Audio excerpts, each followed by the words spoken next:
사랑하는 해방의 성도님들에게 오늘도 하나님의 은혜가 함께 하시기를 바랍니다. 성경 말씀은 로마서 15장 5절에서 7절 말씀입니다. 이제 인내와 위로의 하나님이 너희로 그리스도 예수를 본받아 서로 뜻이 같게 하여 주사 한 마음과 한 입으로 하나님 곧 우리 주 예수 그리스도의 아버지께 영광을 돌리게 하려 하노라. 그러므로 그리스도께서 우리를 받아 하나님께 영광을 돌리신 같이 너희도 서로 받으라. 아멘. 코로나가 장기화되어 가는 우리의 삶에서 우리가 쓰러지지 않기 위해서 필요한 것이 있다면 그것은 인내와 위로일 것입니다. 그것이 언제인지 알지 못하기에 참고 견디는 인내가 우리에게 필요합니다. 그리고 홀로 견뎌낼 수 없기에 서로가 서로를 위로하며 함께 견뎌내는 것이 우리에게 필요한 듯 합니다. 그런데 이러한 인내와 위로는 비단 코로나 상황에서만 필요한 것이 아닙니다.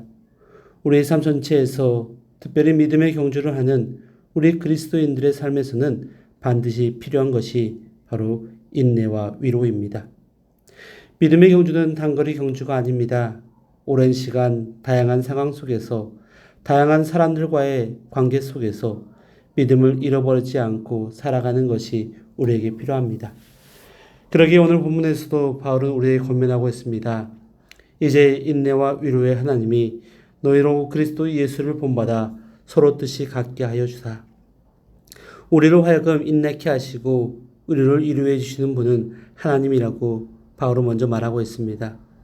그리고 그 하나님께서 우리에게 주신 것이 바로 예수 그리스도를 본받아 서로 뜻이 같게 해 주신다는 것입니다. 예수 그리스도는 하나님과 한 뜻을 가지고 계셨습니다. 십자가 고난 앞에서도 이 뜻을 꺾지 않았습니다. 이 땅의 모든 이들을 구원하기 위한 하나님의 계획에 예수 그리스도께서는 스스로 동참하셨습니다. 이와 같이 하나님은 우리도 서로가 한 뜻을 품고 살아가기를 원하십니다. 그것은 바로 하나님의 구원을 함께 누리는 것입니다. 구원은 누군가의 점유물이 아닙니다. 특정 계층, 인종, 성별, 어떠한 나에게 주어지는 것이 아닙니다. 구원은 모든 믿는 자에게 주시는 하나님의 능력입니다.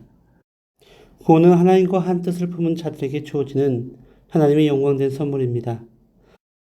그리고 하나님께서는 우리가 구원을 누리며 한 마음과 한 입으로 하나님과 영광을 돌리기를 원하신다고 말씀하셨습니다. 구원의 여정에서 중요한 것은 한 마음과 한 입과 한 뜻입니다. 우리는 각자가 너무나 다릅니다.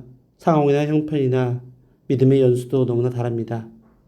그러나 우리가 한 마음과 한 입과 한 뜻으로 하나님께 영광을 돌리며 살아가야 하는 것은 동일합니다. 이를 위해 우리는 서로를 받아주어야 합니다. 하나님 나라의 구원은 혼자서 이루는 것이 아닙니다. 함께 이루는 것입니다. 그러기에 서로의 짐을 짊어질 수 있어야 합니다. 특별히 오늘 본문에서는 서로를 받아주라고 말합니다. 우리 각자가 가지고 있는 가시가 있습니다. 그리고 약점이 있고 상처가 있습니다. 그러기에 우리는 누군가를 받아들이고 누군가를 안아주기보다는 방어하고 배척하고 거리를 두고 나는 옳고 당신은 틀렸다고 정죄하고 싶어 합니다. 하지만 하나님은 받아주라고 말합니다. 상대의 부족함, 연약함, 때론 교만함, 어리석음, 수많은 약점을 받아주라고 말합니다. 이것을 통해 하나님께 영광을 돌리게 되기 때문입니다. 이를 위해서도 우리에게 인내와 위로가 필요한 것입니다. 받아주는 것은 참고 견디는 일이기 때문입니다. 하지만 그것이 하나님께 영광이 된다면 우리가 받아주기 위해 더욱더 노력해야 할 것입니다. 우리는 오늘 하루를 살아갑니다. 이 하루를 살아가며 인내와 위로의 하나님을 의지하며 서로를 받아줄 수 있는 우리 해방의 성도님들이 되시기를 바랍니다. 함께 기도하겠습니다. 인내와 위로의 하나님, 주님 주신 하루를 살아가며 주님을 본받아 살아가게 하여 주시옵소서. 특별히 서로를 받아줄 수 있는 넉넉한 마음 우리 가운데 주시옵소서. 감사드리며 예수님의 이름으로 기도드립니다. 아멘.